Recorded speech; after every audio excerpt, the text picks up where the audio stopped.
Bom dia, moçada. Hoje, ainda na revisão, né, de conteúdos, a nossa atividade 2 e o nosso segundo vídeo, beleza? Lembrando a vocês que vocês podem postar as atividades atrasadas, porém, quem postou até ontem tem a nota normal. Aí, a partir dos dias que você vai atrasando, aí você vai diminuindo a sua pontuação nas atividades, ok? Então vamos lá, questão número 1 da atividade. A religião budista foi criada no século 6 a.C. e tem como seu personagem fundamental Siddhartha Gautama, o Buda. Eu acho que é assim que pronuncia, né? Porém, o que acontece? Como nós estamos no Brasil, a gente lê do jeito que tá na regra aqui, né? Nascido no norte da Índia, Buda. O que é para os budistas a causa de todo o sofrimento humano? Explique. Bom, o que acontece? Buda, ele era uma criança rica, riquíssima. Ele morava num palácio rodeado de muito luxo. E aí, quando ele tornou-se tipo adulto, 20 e poucos anos, ele viu, né? Ele era uma criança curiosa para ver além dos limites dos muros ali do palácio, né? E ele viu o sofrimento do povo. Então, ele criou, vamos colocar assim, o budismo. E aí tem vários preceitos, inclusive tem muita gente que segue o budismo. Então, a questão aqui nessa revisão é o que causa o sofrimento humano para os budistas. Então, o que é? Para os budistas, a causa para todo o sofrimento humano reside no apego e nos desejos às coisas materiais. Por isso, Buda, em seus escritos, idealizou o caminho do meio para que as pessoas seguissem as regras budistas e se livrassem de todo o sofrimento humano. O que é o caminho do meio? Bom, nós temos aquele do apego, né, às coisas materiais. Nós temos aqueles que não desapegam de jeito nenhum e tem esse caminho do meio, né, de acordo com Buda, que ele criou para as pessoas desapegarem. Por quê? Porque você fica, para o budismo ou para Buda, você se apegar a coisas materiais é que é o sofrimento. Será que é isso mesmo? Para nós que não somos budistas, a causa de todo o nosso sofrimento é o apego a coisas materiais? Professora, o que são coisas materiais?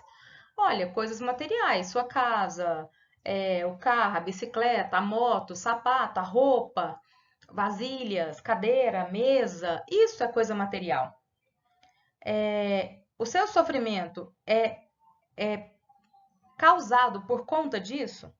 Então, para isso, Buda achou que a causa do sofrimento humano era, quando a gente fala de sofrimento humano, assim, é bem forte, né? Essa frase, o sofrimento humano, é profundo isso.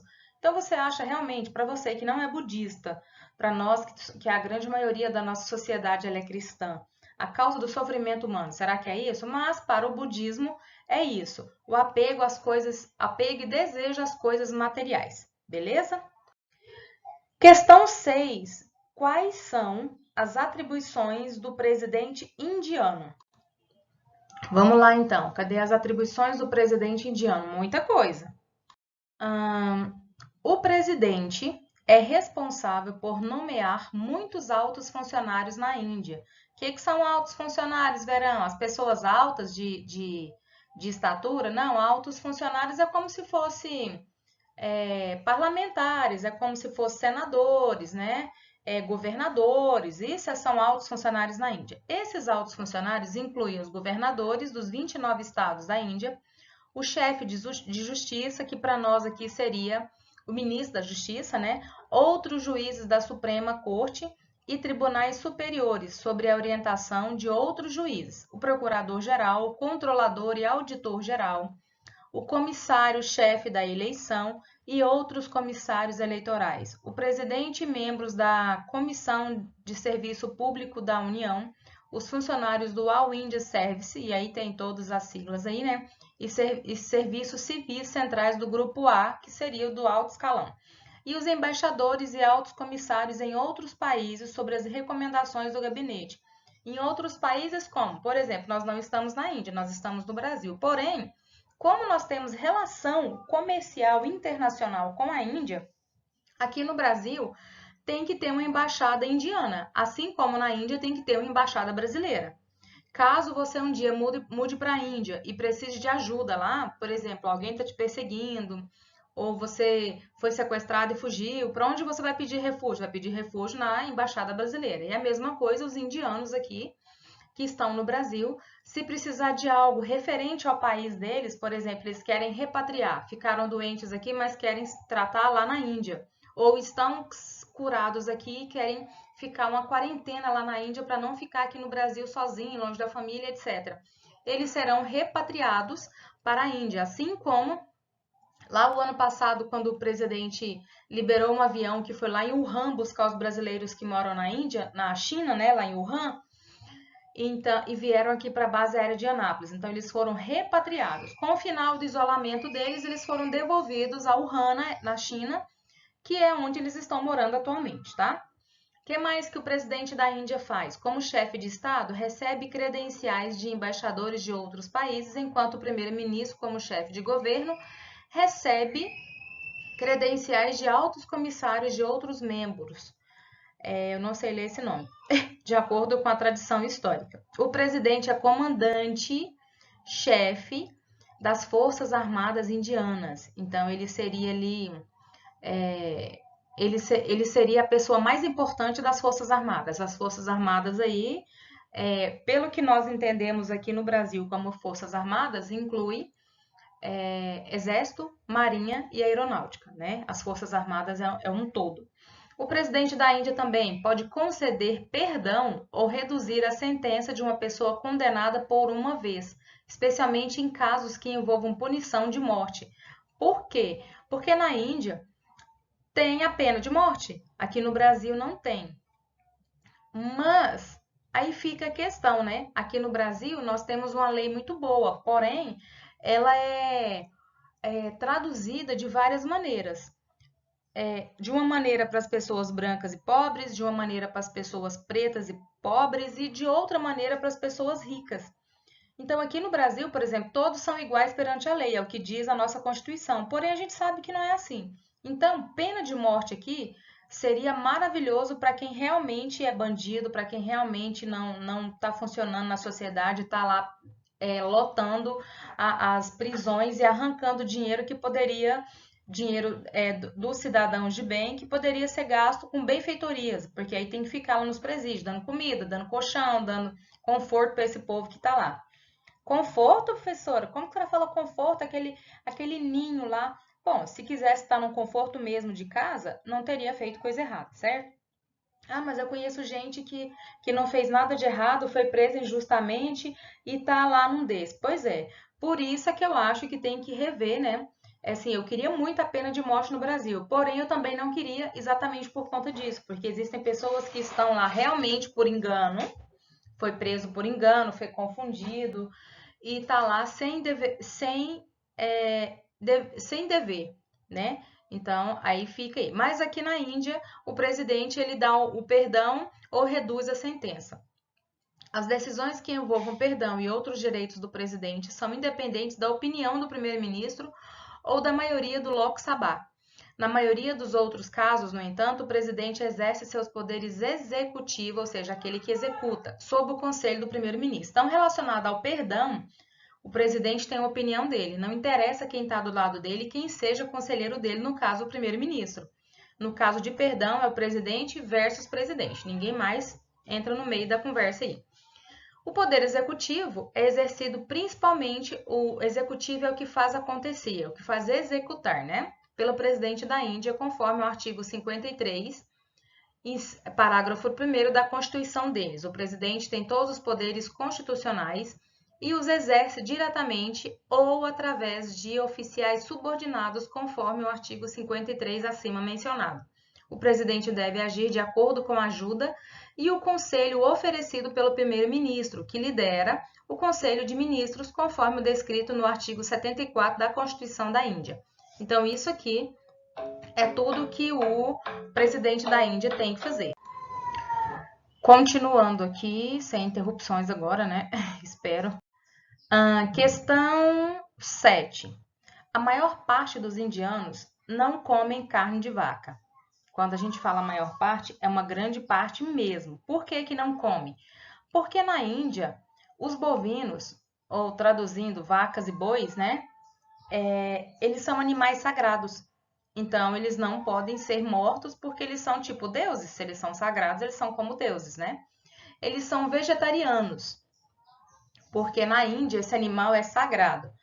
A bebida de predileção é o chá. Comente como é caracterizada a sua gastronomia. Bom, tirando essa parte, por exemplo, professora, será que se um dia eu for passear na Índia, será que eu vou conseguir comer no McDonald's lá?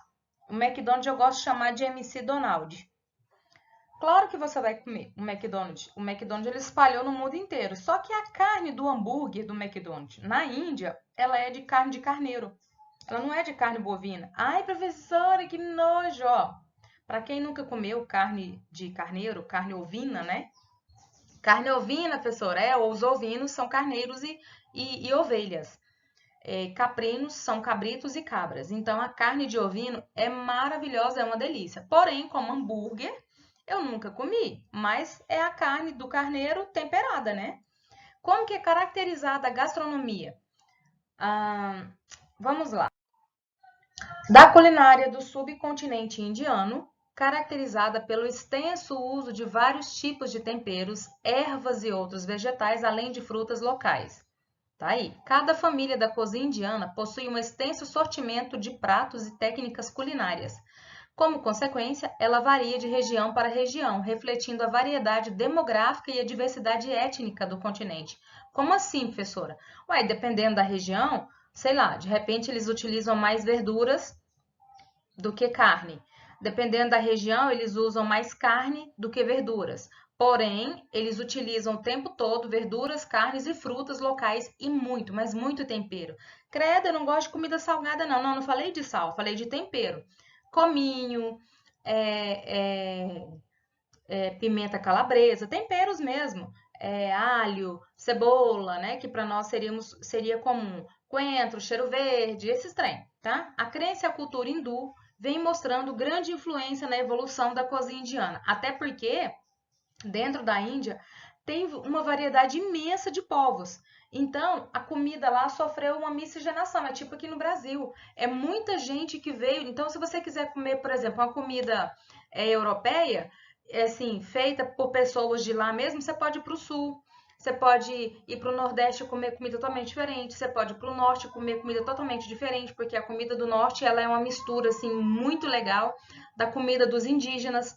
Aqui no Centro-Oeste, com o Sudeste, é uma mistura de comida africana com comida goiana, com comida mineira. Então, aqui nós também temos. Só que na Índia, são povos mongóis, são britânicos, são as pessoas da Índia mesmo. Então, nossa, imagina a variedade de temperos e pratos que eles podem fazer, né?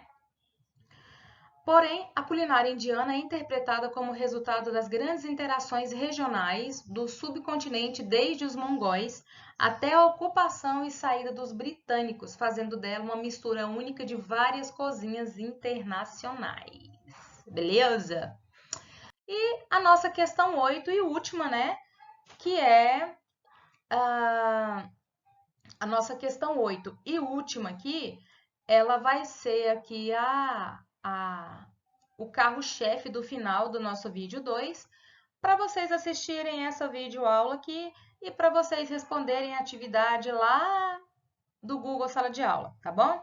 O Islã foi o alicerce sobre o qual se ergueu um grande império. o mundo muçulmano, que se estende pelo Oriente Médio, África do Norte, onde fica no Egito, né, que fica na África, Ásia Setentrional e um pequeno trecho da Europa. Falar nisso, quando você vê esse nome setentrional, eu gostaria que você buscasse aí o significado, né, da palavra setentrional, para saber se é norte, se é sul, se é leste, se é oeste, né?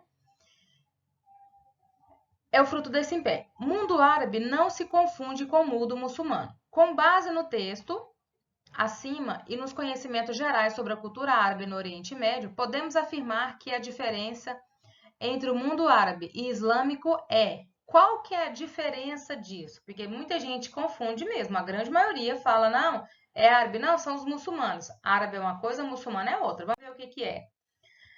É um equívoco recorrente, ou seja, é um erro que todo mundo comete. Muçulmanos e árabes não são sinônimos. Ser árabe significa pertencer a um grupo étnico que habita principalmente o Oriente Médio e a África Setentrional. Enquanto ser muçulmano significa ter apenas fé no islamismo. Então, árabe é um grupo étnico e islamista ou islâmico, né, é ter fé no islamismo, que é uma religião deles. Ok, meus queridos? Então, está aqui o vídeo 2 de vocês, tá bom? Até mais!